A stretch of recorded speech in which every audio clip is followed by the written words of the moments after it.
biology classes. In this video, we are going to discuss about biotechnological applications in medicine. Under this heading, we will talk about the genetically engineered insulin and gene therapy.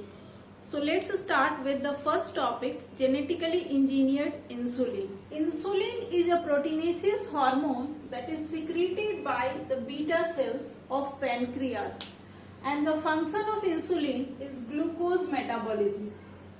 When the glucose is present in our blood vessels in excess amount, insulin transported that glucose into cell for further metabolism through glycolysis Krebs cycles.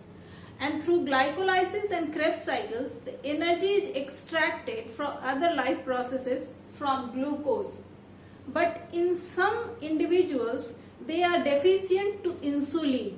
They have insulin deficiency. Earlier, the insulin was given from the pancreas of the slaughtered animal like pig and cattle. But human immune system treated that insulin as a foreign molecules and reacted against. To overcome this problem, our scientists synthesized the human insulin in laboratory. Before discuss the genetically engineered insulin, let's see the structure of human insulin. Human insulin has three polypeptide chain. One is A chain, next is the B chain, and an extra stretch of C chain is also present. This A and B chain are joined together by disulfide bond. This structure of insulin is a non-functional structure. It is called as proinsulin. So for maturation, this proinsulin needs processing, and during processing, the protease enzyme of our body cut this C chain from here. After detachment of the C chain, this structure is now functional insulin, which has only A chain and B chain. A chain has 21 amino acids, whereas B chain has 30 amino acids. So scientists extracted this gene of A chain and gene of B chain and synthesized the insulin, human insulin, in laboratory. Let's see what they did. Scientists extracted the gene of A chain and the gene of B chain, and its DNA after transcription form messenger RNA. This messenger RNA undergo reverse transcription and form complementary DNA for A chain and the complementary DNA for B chain. This complementary DNA are transferred to the E. coli using the recombinant DNA technology. And this complementary DNA for B chain is transferred to the different E. coli using the same technique, recombinant DNA technology. And in both the E. coli, the A chain and B chain are formed separately, and both the chain are kept in a suitable conditions so that the disulfide bond is formed. In this way, the insulin is synthesized, and this insulin is known as humulin. This is a human insulin, so it is known as humulin. Now the question is, why this DNA is not introduced in E. coli? Why this complementary DNA is introduced? So, in eukaryotes, the DNA after transcription form hnRNA. This hnRNA has both exon and intron. Exons are coding sequence, and whereas introns are non-coding sequence. So this non-coding sequence should be removed from here. So for removal, to remove this intron, the splicing is done with the help of endonuclease enzyme. And after splicing, both the exon and introns are separated. So then by using the ligase enzyme, all introns are joined together, and after that the capping is done at 5' end and the tailing is done at 3' end.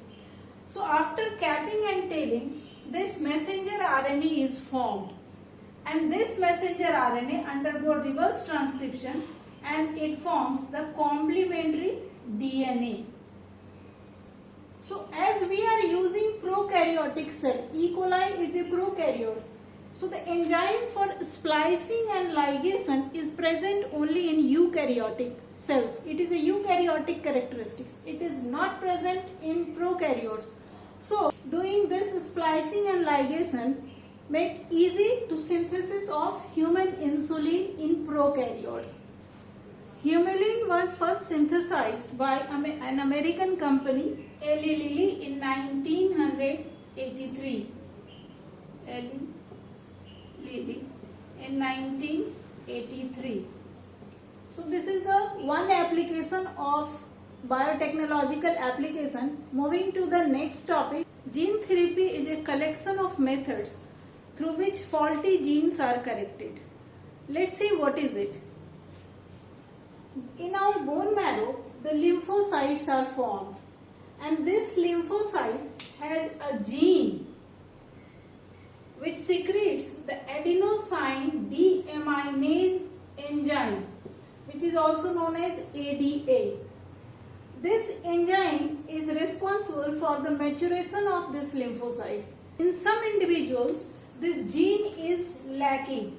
So this enzyme is also not produced, and if the enzyme is not present, that means the person has very weak immune system, and that condition is known as SCID, severe combined immunodeficiency. This SCID was first reported in a 4-year-old girl in 1990. But this SCID can be cured. There are some temporary methods and permanent method also. One method is a enzyme replacement method.